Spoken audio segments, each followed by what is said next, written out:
Hey guys, we are definitely in a trader's market right now. And if you can make money trading in this environment more than 50% of the time, then you are doing something right because it is a challenging environment if you're on the buy side. Obviously, right? The short sellers have had the upper hand here for a while, okay? And it may stay like that for a little bit more, okay? But I think we're going to go up once we clear through these events because everyone is so fearful, guys, of this April 2nd tariff date that once we just get past it, investors can take a sigh of relief. As long as there's nothing crazy that happens after that. I know people are worried about, the retaliation back and forth.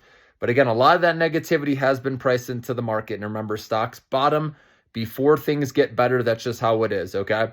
But you don't have to buy, like I said, if you don't want dollar cost averaging as things go lower. I know some of you said you're going to wait until some resistance levels clear. There's nothing wrong with that to buy when there's momentum going back up, okay? If you don't care about hitting the bottom or catching the bottom, which is hard to do, then it's okay waiting a little bit, okay? Wait for another quarter, wait to make sure, earnings, right? Because you never know if companies will lower guidance again.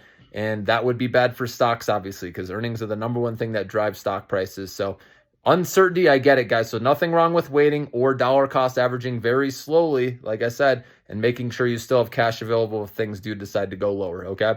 But in today's market right now, you don't want to fall in love with your stocks, guys, in the short-term trading account I'm talking about. Obviously, our long-term 5+ year millionaire maker portfolio, yes, you can fall in love with those because we're holding those long. We're marrying those, the best of the best, okay? So, but in the short-term trading account, we're not marrying them.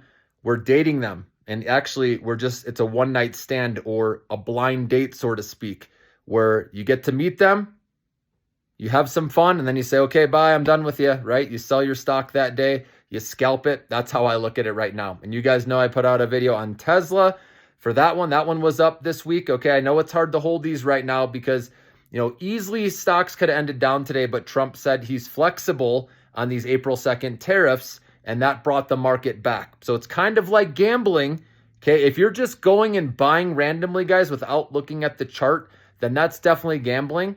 The way to make it less gambling is to look at RSI, guys. This is how I'm able to win more than I lose. You don't have like a 55% win rate, okay, over loss rate.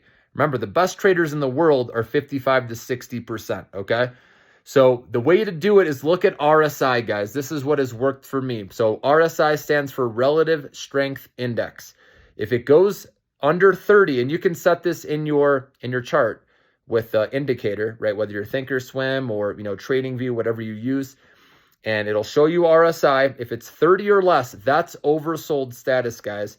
Now, all the major indexes went below 30 RSI, which means oversold. And if you look back at history, every time that it has hit oversold status, the stock indexes have bounced, which means, the rest of the stocks bounce as well. And so that's when I was recommending to you guys, when NVIDIA went to 104 and Vistra Corp was under 110, and right when things were oversold, that we'd catch that bounce because we have always done that historically. And sure enough, that's what's happened, guys, okay?